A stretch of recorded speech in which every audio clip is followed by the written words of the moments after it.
Olá, boa noite a todos e a todas. Sejam todos muito bem-vindos ao nosso perfil Logoterapia_PE, um espaço que é nosso, tá? E hoje estamos dando início a um ciclo de lives. E você, né, é o nosso convidado para que você possa participar desse momento conosco, que é um momento de construção, um momento de adquirir novos conhecimentos, tá? E hoje nós estamos aqui com a nossa primeira live com o tema O Legado de Viktor Frankl. Vamos aguardar o pessoal entrar, tá? Érica Gama já chegou por aqui. Vamos aguardar o pessoal entrar. Mas antes de nós iniciarmos, quero falar um pouco sobre o objetivo das nossas lives e do nosso perfil aqui, o Logoterapia_PE. Estamos aqui com o perfil Logoterapia Pernambuco. Ele é destinado à divulgação da logoterapia em nosso estado. Além disso, estamos com a proposta de promover diálogos para a construção de novos conhecimentos e também estamos divulgando o trabalho dos logoterapeutas de Pernambuco e dos outros estados do Brasil também. Então, gente, na nossa preparação para essa live, eu estava com um livro, né, do Tiago Aquino, do professor Tiago Aquino da Paraíba, que é o Logoterapia e Análise Existencial, uma introdução ao pensamento de Viktor Frankl, que é este aqui. E ele diz o seguinte, que a logoterapia trata-se de uma análise existencial direcionada ao espírito humano, ou como Frankl denominou, de uma psicologia das alturas, que se contrapõe à psicologia profunda, pois concebe a busca por valores e sentidos como um fenômeno autêntico e específico da espécie humana, resultante da sede do ser humano de configurar uma vida significativa. Deixa aqui eu convidar as meninas, Érica, Patrícia, que já está por aqui.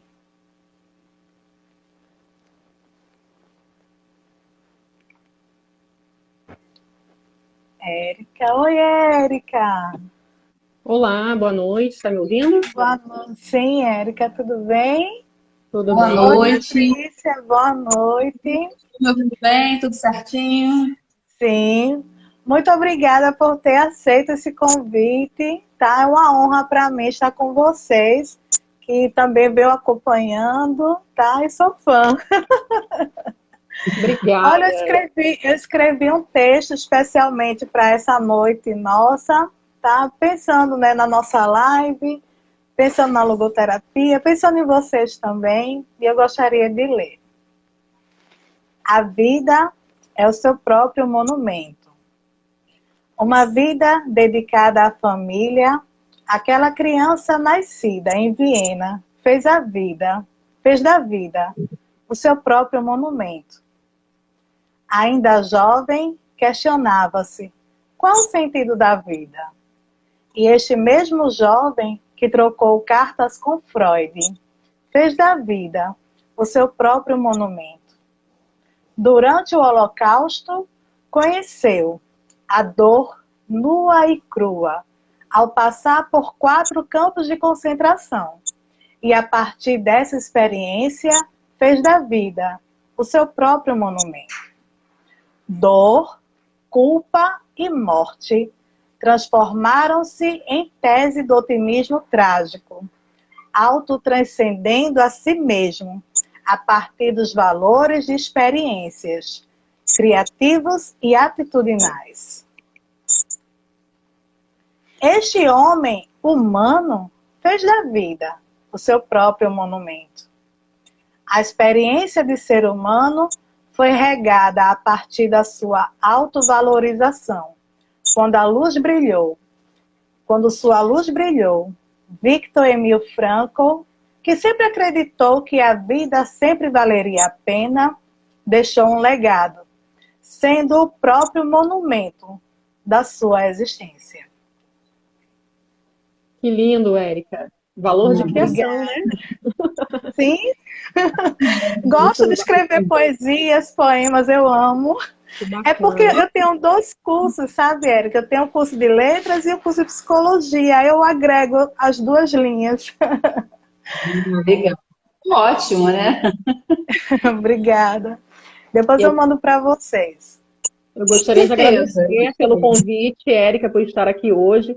Inclusive, é uma honra estar participando em Pernambuco. Eu tenho parentes em Pernambuco, eu até coloquei lá no grupo da família. Eu tenho parentes em Cabo de Santo Agostinho. É minha cidade! Então. Família Barbosa. Não sei se tem alguém aí. Bem bacana. Barbosa que foi vereador? Não. Tá, Fala família Barbosa, que... né? Mas depois a gente conversa mais, a gente troca umas figurinhas. Ah, tá bom. Eu sou daqui mesmo, eu sou do Cabo. Então, o nosso roteiro, ele ficou, né, com a vida e obra de Viktor Frankl, os aspectos teóricos, visão filosófica, psicológica do ser humano, e falar um pouquinho também da prática, né? E esse momento, né, vocês de hoje, né, vocês meninas, são as estrelas hoje, tá? Para que vocês possam trazer, né, os conhecimentos que vocês têm, tá? Que significa esse legado de Frankl, né? Para todas nós. Ah, com certeza. A gente vai conversando aqui, fazendo um bate-papo gostoso, descontraído, né? Acho que vai ser bacana. Sim. Antes de a gente começar, Érica, eu queria dar um abraço para os logoterapeutas daqui de Pernambuco, tá? Diogo e Denise lá em Caruaru. Tem o Nicolas Brandão aqui também em Recife. A Ju Crossia, a Juliana Teixeira e, claro, o professor Marcos Túlio, né? A gente não pode esquecer. Bacana. Reitero aí o abraço e um beijo para todos. Mas então, gente, quem foi Viktor Frankl para vocês? Me fala um pouco aí. Então, Érica, para quem não conhece, Viktor Frankl é o pai, o criador da logoterapia, né? Ele nasceu em Viena, no dia 26 de março de 1905, e ele foi um médico, psiquiatra, neurologista. Por ser judeu, filho de judeus, né? Ele foi enviado aos campos de concentração na Segunda Guerra Mundial. E aí ele permaneceu lá por aproximadamente 3 anos. E como você já falou no início, né, no seu poema, ele passou por 4 campos de concentrações, né, incluindo o famoso Auschwitz, né, que é onde a gente tem milhares de livros que contam a história desse campo de concentração, um campo com histórias muito terroristas, né? Não tem nem palavra para expressar, né, o quanto era essa vivência que a gente encontra esses diversos relatos nos livros. E aí a gente percebe, né, através da história de Viktor Frankl, no seu livro Em Busca de Sentido, o quanto ele, não só nessa visão de médico, mas sim de prisioneiro, né? Ele mostrou, exatamente, esse livro aí, né? Ele mostrou ali na sua visão de um sobrevivente desse massacre, né, que marcou a história do mundo. E ali ele relata, né?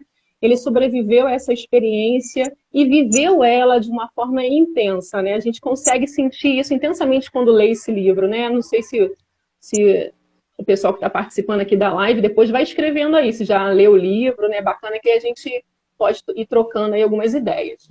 E aí, o que a gente traz, quando o tema da nossa live é o legado, né? E aí o que a gente pode entender, né? Poxa, Viktor Frankl, ele só conheceu ou ele criou a logoterapia a partir desse livro, né? Vem sempre essa indagação. E aí a gente traz aqui, a partir dessa história de Viktor Frankl, que desde pequeno, né, ele já tinha um interesse ali pela medicina, pela psicologia, pela filosofia, né? E, ao mesmo tempo, ele tinha uma opinião muito crítica pelo reducionismo. E aí eu percebo, né, através dos seus relatos, quando ele fala da sua vocação, né? Essa vocação dele surgiu, então, ali muito cedo, pela busca pelo sentido, bem antes do Holocausto, né? E aí responde essa pergunta, né? Quando Sim. apareceu a logoterapia, quando é que Viktor Frankl criou a logoterapia? Então, assim, ele já vinha ali desde muito jovem, já fundamentando, né, as suas ideias, criando ali o que lá na frente ele chamou de logoterapia.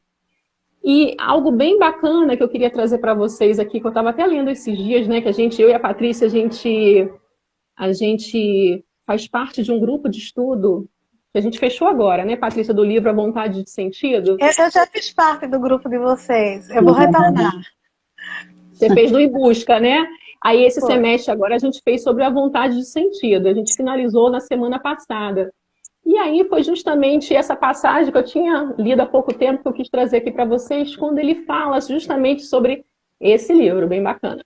Quando ele fala justamente sobre a questão dessa questão da vocação, né? Quando é que surgiu isso? Aí na página 206 desse livro que a Érica acabou de apontar, quando ele discute a ideia de que cada fundador de uma escola psicoterápica descreve em seu sistema a sua própria neurose, ou se ele escreve nos seus livros a sua história, aí ele fala assim, olha, eu não posso falar pelo Freud, eu não posso falar pelo Adler, mas eu posso falar por mim. Aí ele diz, eu confesso de boa vontade que quando jovem eu tive que atravessar o inferno do desespero sobre a aparente falta de sentido na vida, passando pelo niilismo extremo até que pudesse desenvolver imunidade contra tudo isso. Então, fundamenta ainda mais essa concepção que a gente entende, né? O quanto lá, jovem, onde ele passou por todas essas turbulências em sua vida, né? Onde ele precisava encontrar um sentido para a vida dele. E ele entendeu que aquilo ali que fazia ele mover, né? E ele foi Sim. trabalhando esse conceito, trazendo, né, fundamentações teóricas. Isso. É muito bom você trazer essa questão, né, Érica? Até porque ele começou a se questionar pelo sentido da vida ainda muito jovem, né? E até mesmo numa aula de biologia, quando ele questiona o seu próprio professor, né? Ele fala que a gente não pode ser só um processo de deterioração, né? A gente não é um processo de combustão. Na sala estava se falando isso, né? E aí ele fala, não é possível, né? Tem um sentido na vida, né? Tanto que ele vai trazer esse termo também, Érica, da logoterapia, mais ou menos em 1926. Então as pessoas vão perguntar se Frankl criou a logoterapia no campo de concentração. Não, a logoterapia já estava pronta antes dele entrar no campo de concentração. Tanto que ele leva na roupa dele os manuscritos e pede lá junto aos guardas da SS, dizendo, eu preciso guardar isso aqui, que isso aqui é o meu filho espiritual, né? Ele já tinha perdido o filho dele por um aborto na época justamente que eles já estavam sendo perseguidos, né? Então ele pede para guardar o filho espiritual deles e aí eles dizem que não, né? E aí faz com que ele perca até os manuscritos. Então ele vai lá nos pedacinhos de papel, rabisco e todo o campo de concentração, já trabalhando a ideia, né, a teoria no campo junto com os prisioneiros. E aí volta a fazer os rabiscos, que foi isso que manteve ele vivo, né? Foi o sentido de poder um dia levar isso para todos nós, né? Sim. E aí é um pouco isso. Ainda com relação a essa questão dele jovem, uma fase que me chama muita atenção é ele aos 4 anos, né? Quando ele está dormindo e ele sente a presença do pai dele, né? Que quando ele abre os olhos e ele sente aquele amor, né? Aquele carinho que ele foi criado num lar muito afetuoso, né? Então, desde então, essa questão desse sentido, a valorização, né, do ser humano, enquanto ser humano, a própria valorização da vida ele traz, né, gente? E a gente tem um livro também dele, né, Érica, que a gente vê que Frankl, já naquela época, ele sofria muito, já por causa da Primeira Guerra, né? Já existia muita dificuldade de lidar com a realidade, já era buscando comida, né, em filas, né? A comida era racionada, tudo já tinha um controle já desde muito cedo, né? Já era muito sofrimento. Na sua Ele fala que ele infância, não né? pensa, né? Na Bem, infância, né? Então, bem lembrado, né, Patrícia? Porque ele não só viveu a segunda, também viveu a primeira. exatamente, todo o racionamento da guerra, né? E não vivia, não brincava como criança normal, né? Era tudo muito, né, assustador, né? Já era um ambiente assustador. Por isso que já havia ali as questões com o existencial, né? As perguntas com o existencial desde sempre, né? Exatamente. Já era uma criança que vinha de uma infância sofrida ali, né? E ali, esse amadurecimento, né? Enquanto criança, enquanto adolescente, né? Algumas coisas estão naquele livro que não está escrito nos meus livros, né? É Isso. um dos livros que traz bastante a particularidade e a vida do Frankl, né? Isso Sou aí. apaixonada. Maravilhoso, né? Eu adoro E, esse livro também. eu chorei. A primeira vez que eu. Foi ele e o Em Busca de Sentido. A primeira vez que eu li, eu me emocionei. Eu entrei mesmo, né? Nessa Uhum. imersão. Porque, E na falar, realidade, pode falar. desculpa, na realidade, quando eu conheci isso há 10 anos atrás, a logoterapia, eu ainda era estudante do curso de psicologia, né? Então eu já me apaixonei de cara. Né? E aqui em Recife, há 10 anos atrás, nós não tínhamos supervisão em logoterapia. E a gente ainda não tem, são poucos, né? Então, assim, as Uhum. pessoas quando buscam a logoterapia aqui, têm buscado muito, por exemplo, a Lorena Bandeira lá na Paraíba, entendeu? Então, assim, são pessoas bem acessíveis. E a gente está buscando fazer esse movimento aqui mais agora também, né? Mas, assim, mas há 10 anos atrás, por exemplo, quando eu era estudante do curso de psicologia, então não tinha esse acesso como a gente tem hoje. Que bom que a gente está buscando, né, agregar mais pessoas. Hoje o nosso acesso aqui, né, Érica? Eu também na faculdade não vi logoterapia, né? Tem hoje com muita luta, nessa faculdade que eu estudei, uma eletiva, né, de logoterapia, mas hoje o grande divulgador, né, divulgador é a Sônia Nascimento aqui no Rio, pela Logo Rio, né? Sim, Porque ainda as faculdades ainda não abriu muito esse leque, né? E é justamente a gente está batalhando nesse legado, né, Érica? De Exatamente. isso. chegar às universidades e falar sobre Frank. Frank já está em muitas outras teorias, só que precisa ainda da nossa participação para fazer presença, né? Exatamente. Em toda a psicologia em si, né? E é esse o Isso. nosso intuito, né? Expandir o máximo a logoterapia, né? Aqui no Rio, a gente está conversando em conjunto com outras psicólogas, né? E tentar entrar em algumas faculdades para ir mostrando a logoterapia, né? Não só para os universitários, mas para a comunidade em si, né? Muita gente nunca ouviu falar, né? Muita gente não sabe o que é um logoterapeuta. Quando você fala, eu sou logoterapeuta, o que é isso, né? E a gente está aqui hoje para esclarecer isso, né? Você está Isso. acompanhando os comentários, Érica? Alguém falou se já leu o livro Em Busca? Não, deixa eu dar uma olhadinha aqui. Não, não tem Enquanto comentário. isso, eu Gente, vou falar um pouquinho sobre o livro, né? A gente está falando dele, né?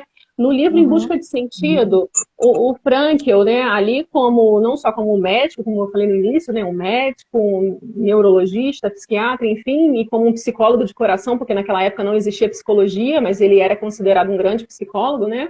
E aí, ele, né, com aquela vivência toda, ao escrever, reescrever, né, os seus manuscritos, que depois ele transformou nesse grande livro, ele fez uma análise crítica e psicológica dos prisioneiros, né? Onde ele faz a seguinte pergunta, né? Por que algumas pessoas conseguiam superar aquele sofrimento e outras desistiam da vida? E ali, naquela vivência, ele tinha resposta, né? E aonde ele coloca até nos seus fundamentos teóricos, né? Que ele desenvolve uma equação matemática que seria D é igual a S menos S. O que significa isso, né? O desespero é igual ao sofrimento sem sentido, ou seja, aquele ser humano que está ali, né, naquele movimento de se desesperar-se, né? No livro, quando a gente fala se jogar no fio, né? É aquela pessoa que não encontrou um sentido no seu sofrimento, né? Aí, ou seja, ele percebeu que aquelas pessoas que optavam por lutar pela sua vida, né, viver mesmo em meio a todo aquele holocausto, né, todo aquele sofrimento, eram pessoas que conseguiam transformar o sofrimento em um triunfo pessoal. Elas davam sentido, um propósito a todo aquele sofrimento ali. Aí Frankl, nesse momento, né, ele já trazia esse fundamento, né, ele já dizia que viver é um sofrimento e que sobreviver é encontrar um significado na dor. Se há, então, um propósito na vida, há um significado na dor e na morte. Ou seja, né, se a vida tem sentido e o sofrimento faz parte da vida, também é possível encontrar um sentido nesse sofrimento. Sim. E eu vou estar trazendo, então, aqui para vocês, né, um pouquinho da logoterapia, né? Que aí complementa um pouco o que a Érica está trazendo. E eu já vi que tem pessoas aí na live que dizem que não conhecia Viktor Frankl, que acho que se encantou com a obra. Isso, que achou bastante. Pestana, ela é veterinária. Seja bem-vinda. O meu filho ele é estudante de medicina veterinária. Ela está dizendo o seguinte: sim, eu não conhecia a logoterapia. Sou veterinária e achei muito interessante. Sim, Bacana. então o que acontece? A logoterapia, ela também vai se distinguir em relação às outras psicoterapias, né? Que seriam na época, a gente tem que entender que a gente está falando de Frankl numa época em que todo o contexto era psicanálise, né? Era uma teoria, as teorias, né, na psiquiatria da época, né? Eles estudavam psicanálise, tanto que Frankl e Adler foram discípulos de Freud, mas chegou um determinado momento que eles começaram a contestar, né? Freud era muito ligado à sexualidade, né? A trabalhar os impulsos, né? Encontrar o equilíbrio a partir da realização quando você consegue encontrar um equilíbrio das suas pulsões, né? Freud vai estar trazendo isso através da realização de desejos, de vontades, né? Já Adler não, o desejo de poder, né? Então, Frankl vai dizer o seguinte para a gente: qual é essa diferença da logoterapia? Que tanto a realização do desejo, né, tanto quanto a realização de poder, elas são efeitos colaterais, né, de quando você encontra um sentido, né? Então, isso não é necessariamente uma busca do humano. O humano, ele busca um sentido, um propósito. E quem de nós, né, na nossa vida, a gente está sempre ali buscando um objetivo. Realizamos um objetivo e a gente vai buscar outro, né? E é exatamente isso que Frankl quer dizer. A vida, o sentido, ele é dinâmico, né? Ele é único, ele é singular, né? Ele não é oferecido por ninguém, por nenhum terapeuta, para o seu paciente. Ele é encontrado pela própria pessoa, mas ele é dinâmico, né? Ele vai variando, né, de acordo com os momentos e ciclos da nossa vida. E a diferença de Frankl é que ele vai também falar de uma dimensão espiritual, né, que nenhuma outra abordagem traz. Ele vai falar da biológica, psicológica e dessa dimensão espiritual, que é uma dimensão que não adoece, que é onde a Érica fala aí, né, que a gente encontra o sentido no sofrimento. É da onde a gente resgata, né, exatamente esses valores, né, principalmente de atitude, para poder realizar o sentido no sofrimento, né? Então, assim, a logoterapia é uma psicoterapia que se propõe a cura através do sentido da vida. Tanto que logoterapia seria a terapia centrada no sentido. Logo é sentido, né? Então, assim, como a gente falou, muitos acreditaram que foi criado no campo de concentração, mas não, né? Esse termo já vem de muito tempo. E um pressuposto fundamental da logoterapia é que a vida humana sempre tem um sentido, independente das circunstâncias. E Frankl provou isso através da sua experiência no campo de concentração, junto com todos os outros ali prisioneiros, né? Então, assim, o sentido para Frankl é uma motivação primária nas pessoas. Elas precisam da realização de sentido para que elas encontrem, inclusive, a felicidade. Né? A felicidade também é um efeito colateral.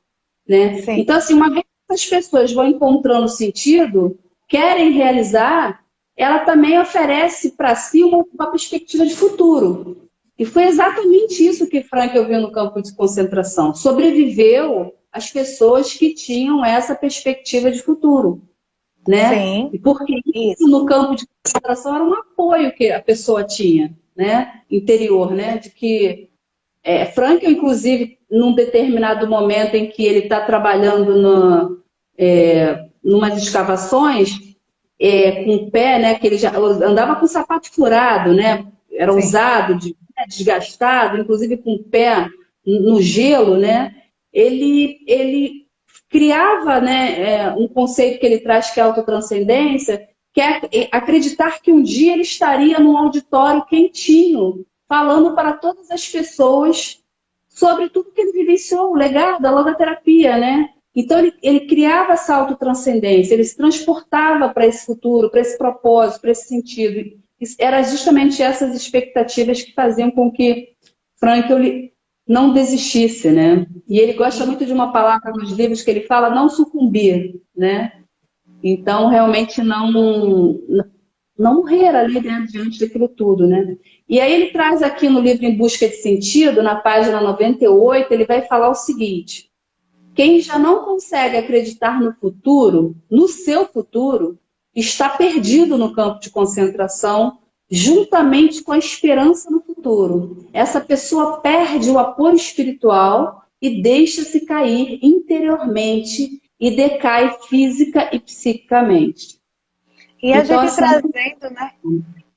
E a gente trazendo, né, Patrícia, para os dias atuais, por exemplo, esse vazio existencial a partir, por exemplo, de uma depressão, né? Que nós podemos considerar essa depressão, essa ansiedade generalizada, como esse campo de concentração, fictício, mas é o campo de concentração, né? Então, essa pessoa, ela, de fato, ela precisa trabalhar essa questão para que ela possa encontrar os valores e o sentido da vida. E exatamente esse vazio existencial, a gente até trouxe isso no nosso grupo da vontade de sentido, né, Érica? Aí você pode me complementar comigo. Ele vai falar que esse vazio existencial é justamente pela frustração da vontade de sentido. Quer dizer, quando você não tem esse propósito, esse significado, você não busca ele, você encontra ele no mundo, né? Frankl vai dizer que o sentido está no mundo, está nas coisas, né? Quando você não busca encontrar, você tem essa frustração. E aí vem o vazio essencial. Sim. Justamente. Aí vem a questão da liberdade, responsabilidade. Exatamente. Sim, sim. Não, eu ia complementar a Patrícia, né, quando ela fala, né, quando o sujeito precisa estar em contato com o mundo para que ele possa ali encontrar o seu sentido, porque até então, quando ele vive esse vazio existencial, ele está naquele conformismo, no totalitarismo, né, fazendo aquilo que todo mundo faz ou fazendo aquilo que os outros gostariam que ele fizesse, e não necessariamente aquilo que realmente é e o que ele deve vir a ser, né, diante dos seus valores. E ele também vai falar nessa questão do vazio, né, que também tem uma questão a respeito que as pessoas perderam um pouquinho as tradições, né? Então, hoje em dia, tá tudo muito solto, né? Não existe mais, assim, não existe mais a que se basear, né? A que seguir, né? A gente vê muito isso, eu brinco até, aí vou trazer da prática clínica, que você fala também, da gente poder falar um pouco sobre isso. Eu vejo muito isso até nos adolescentes, né? Porque, assim, a vida inteira, né? Eu trato de bastante adolescente e eu vejo, assim, que a vida inteira eles sempre foram orientados a tudo, né? Os pais sempre deram o que ele deveria fazer ou não deveria fazer, né? Marca um médico, marca um dentista, marca colégio. E quando ele chega na idade dos seus 18 e 19 anos, ele começa a entender que ele tem que ir para o mundo sozinho. Então perde-se, né, aquelas orientações. Então ele vai de encontro com esse mundo, né, que está completamente, agora sou eu, né? Não tem mais aquela tradição, não tem mais aquela.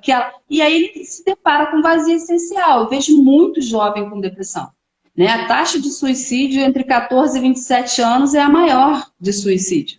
Porque encontra esse vazio, né? E agora, né? Tá tudo muito. Não tem mais há a perda das tradições, né? Frankl vai estar trazendo isso também no livro para a gente em relação ao vazio essencial. E isso também está muito Sim. ligado lá atrás, quando o Frankl, né, lá quando ele estava fundamentando lá a sua teoria, né, ele já vinha contra aquela visão do niilismo da época, Uhum. né, que é justamente, né, essa doutrina filosófica que tinha a principal característica que era uma visão cética, né, e radical, pessimista em relação às interpretações da realidade, que aniquila essa questão, né, dos valores e das suas convicções. Então, lá atrás, Frankl já vinha, né, se opondo a isso. E hoje, mesmo no mundo contemporâneo, aí vem essa questão que a Patrícia falou, né, essa falta de valores, essa falta de tradição, de convicções, né? E o jovem, Exato. como é, né, que se apresenta na clínica para a gente, tá nesse mundo aí, né, perdido, né, sem convicção. Ele não sabe o que ele quer, né? Ele acaba fazendo o Isso. que os outros determinam por ele. E Frankl traz justamente isso, né? Você é um sujeito autodeterminado, né? Você pode ter ali os seus condicionantes bio, psíquicos e sociais, mas eles não te determinam. Aí é onde entra a Uhum. questão da liberdade versus responsabilidade, né? Você tem a liberdade para as suas escolhas, mas existe uma responsabilidade frente a elas, né? E por isso essa Vocês trazendo autodeterminação.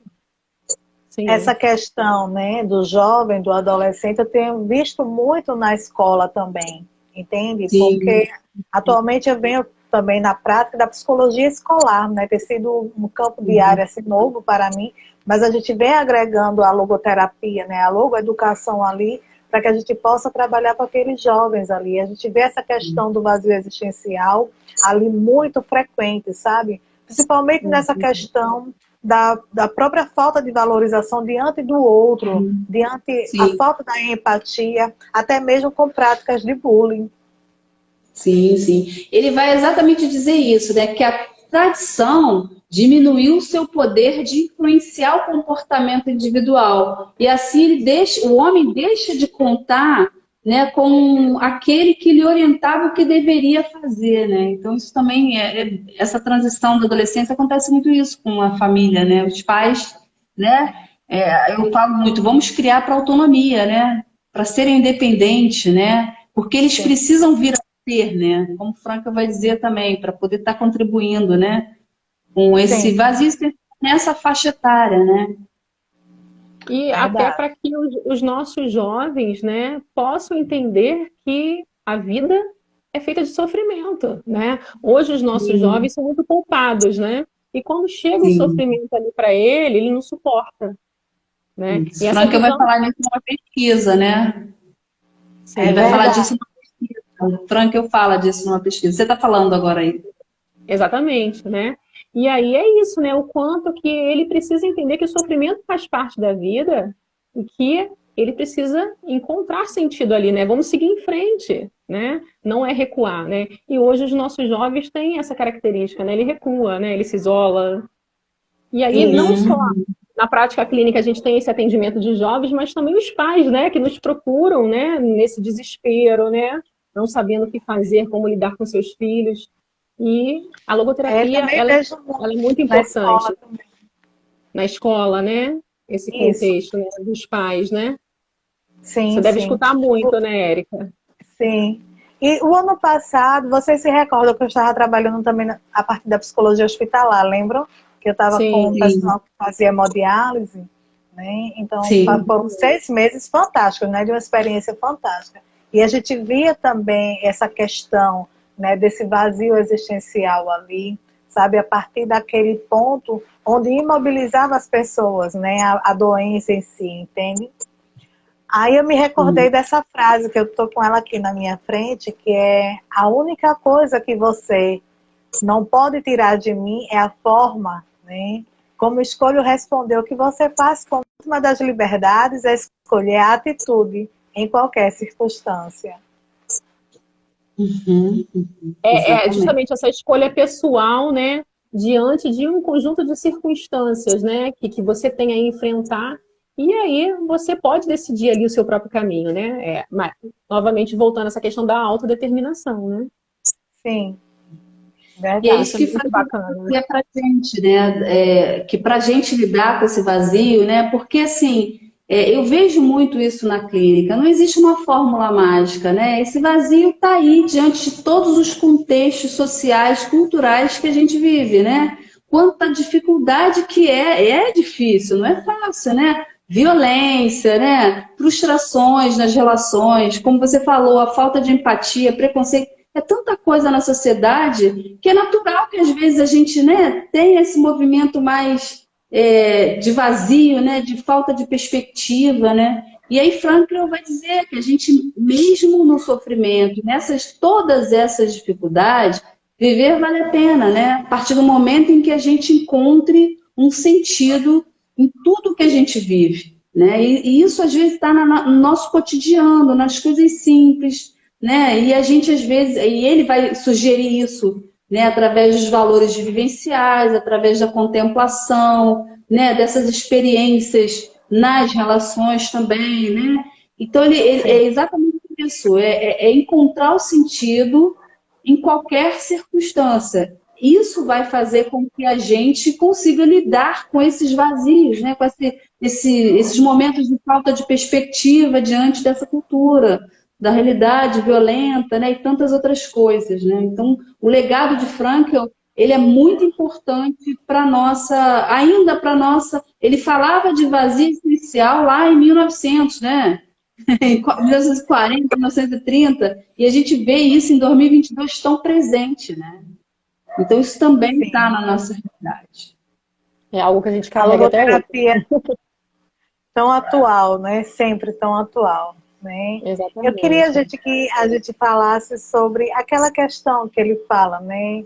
Do subir no ombro dos gigantes, né? E eu percebo ele como esse grande gigante, né? Apesar que ele fala que a gente não repita como papagaios, né? Mas ele deixa esse aspecto de legado, né, para todos nós, para que a gente possa seguir, até mesmo como logoviventes, né? Isso que eu venho buscando também trazer para a minha própria vida, né? A praticar a logoterapia para mim mesma. A logoterapia, assim, ela é uma teoria aberta, né? Ela tem muitas contribuições filosóficas, né? E Frankl, ele assim, ele é muito tranquilo, muito seguro do que ele fala, porque quando ele deixa outros entrarem, poderia se sentir abafado, né? Mas não, né? Ele fala assim, eu subi no ombro do gigante, né? De Freud e Adler, duas grandes potências, né? De teoria. Só que ele sobe nos ombros desses gigantes e vê além, né? Então, assim, Freud, ele vai dizer que Freud fica muito ali no alicerce do prédio. Ele não, ele sobe, ele vai para o alto, ele vai além. Ele vê lá quem a gente pode vir a ser, né? Independente da circunstância, né? Então, uma frase que eu gosto muito do Frankl é que diz assim, quando não podemos mudar uma situação, somos desafiados a mudar a nós mesmos. Ele diz uma situação por exemplo, de uma doença terminal, uma situação muito difícil. Eu sou desafiada a encontrar para que eu estou passando por isso. Né? Não indagar a vida, por que isso acontece comigo? Mas sim, para quê? Porque no porquê eu não vou ter resposta. Né? Então, para quê? Para que eu vá além. Né? Subir nesses ombros gigantes, porque ele vai até fazer uns contrapontos com a psicanálise, que fica muito reducionista, né? Muito ali presa só nas tensões, nas pulsões humanas. Não, nós precisamos nós não temos que criar um equilíbrio nessas tensões. A gente não pode abafar essas tensões, a gente tem que ter essa tensão para viver. É ela que nos impulsiona para viver, né? Então, Frankl é muito humilde, né? E um gigante, né? Quando ele se coloca nesse lugar, né? De permitir que os outros estejam ali junto com ele também, na sua teoria. Né? E essa questão que a Patrícia falou, né, da logoterapia ser uma psicoterapia aberta, né? A gente percebe hoje, né, enquanto logoterapeuta, a possibilidade de você utilizar outras técnicas, né, de uma outra abordagem, né? Frankl traz essa abertura, né? E ele fala, inclusive, na sua literatura o tempo inteiro, né? Ele fala, a logoterapia não é uma panaceia, né? Ela não está ali para cuidar de tudo. Então, assim, ele deixa isso aberto. mas ele coloca, ele pontua. Agora, se você, de fato, quiser realmente entender a logoterapia de forma raiz, né, vamos dizer assim, né, leia os meus livros, né, porque ele sabe quantas contribuições vieram ali a partir dele, né? É verdade. Isso é muito bacana. Ele não despreza, ele acolhe. Uhum. Meninas, muito obrigada por cada contribuição maravilhosa. Nosso tempo está chegando, tá? Eu gostaria que Passa vocês rápido, dessem né? alguma... Sim, muito bom, bate-papo, tá? Contribuições de vocês maravilhosas. E se puder deixar alguma mensagem final, tá? Eu gostaria de agradecer, já que a Érica começou se apresentando, eu vou agora à minha vez, né? Eu gostaria de agradecer a oportunidade de estar aqui falando sobre Frankl. Eu gostaria de dizer que eu sou logoterapeuta, porque a logoterapia tem uma representação muito forte na minha vida, nas minhas experiências, na minha realidade de vida. Muitas vezes foi Frankl ali na sua teoria que também me sustentou, né? Sustentou a minha psique, né? Me fez resgatar muitas coisas na minha dimensão espiritual. Então, o que eu vivo hoje na clínica com os meus pacientes é porque eu acredito, né? Então, como ele, né? Ele vivenciou no campo de concentração toda a sua teoria, né? Então, para que eu também consiga levar isso para os meus pacientes, eu também tenho que sentir a logoterapia na minha vida. Ela também tem uma base na minha vida, né? Então, eu sou muito, assim, grata por ter encontrado essa abordagem. Busco, claro, outros conhecimentos, né? Acho que sou super válido, mas, assim, a logoterapia tem um grande significado pessoal na minha vida, né? Então, hoje eu digo que, assim, eu acredito na logoterapia, né? E na teoria que Frankl, e nesse legado que Frankl nos traz, né? Para a gente estar trabalhando essas questões, né, difíceis que a vida nos traz, né? E é isso. Sim. Eu estou vendo aqui Fernanda Pestana, Fernanda aqui do Rio. Obrigada, Fernanda, pela participação. Ela botou aqui para a gente excelente esclarecedora, né? Que bom que você está com a gente hoje aqui. Então, Érica, eu queria falar o seguinte. Quando eu conheci, né, a teoria, assim como a Patrícia também colocou, você colocou, eu também não conheci na faculdade. Fui conhecer através da Sônia Nascimento, aqui no Rio. E só veio afirmar o quanto eu era uma logovivente, né? O quanto eu vivia a logoterapia, não sabia nem que ela existia. E ali, né, eu pude entender e reforçar através desses fundamentos de Frankl como que nós realmente somos produtos de nossas escolhas, né? E que a gente precisa entender que a gente jamais será vítima, nós jamais seremos vítimas de nossos problemas, né? Sair dessa posição de vítima, né? E quando eu entendi isso para mim, eu falei, nossa, isso é maravilhoso, né? Isso é bom para mim, eu quero isso para os meus pacientes. E é onde eu busquei a logoterapia para trazer isso como profissão para a minha vida, né? E entendendo, né, que justamente que enquanto a gente tem essa liberdade de escolha, nós seremos responsáveis pelas nossas escolhas, né? E pela nossa história. Eu acho isso maravilhoso, né? Não tem como a gente fugir daquilo que a gente escolhe, né? É verdade. Meninas, muito obrigada. Uma participação maravilhosa. Eu queria deixar um beijinho para algumas pessoas que eu conheço que estão aqui, ó. Marisa, nossa colega logoterapeuta. Marisa, beijo. A Delane, que é também do grupo de estudos. A Patrícia. A Aline, foi uma colega de faculdade. Muito feliz pela presença de vocês, tá? E outros aqui que talvez, que são também colegas. Tati Gomes também, que sempre acompanha. E é isso. Obrigada aí pela presença aí de todos vocês também, nos apoiando, né? E até o meu filho está aqui, o amiguinho do meu filho também está aqui. Estou gostando disso. Rafa Rabelo está aqui, apareceu a carinha. Eu vou combinar com vocês, eu quero conhecer o Rio de Janeiro, viu? Com certeza, é só marcar. E eu, quando for para Cabo de Santo Agostinho agora, já sei, né? Vou passar na casa da Érica. Vai sim, vem assim, vamos tomar um cafezinho. Isso aí. Um beijo para todo mundo aí. Um beijo para todo mundo de Cabo de Santo Agostinho. A minha família é lá da Lorena, todo mundo é da Paraíba, Guarabira. Guarabira, Cabedelo. Ó, Somos parentes. um monte de carioca com pé no Nordeste. A gente é essa mistura. Muito bem. Gente, antes da gente encerrar, eu já quero deixar o convite para a próxima live, que vai ser dia 18, com Nicolas Brandão, tá? A gente vai falar sobre o diálogo socrático. Tá bom? Bacana. Meninas, muito obrigada. Quero mandar um cheiro para a professora Sônia também, tá certo? Um cheiro, professor Sebastião também. Um abraço para todos. Muito obrigada, gratidão, meninas. Érica.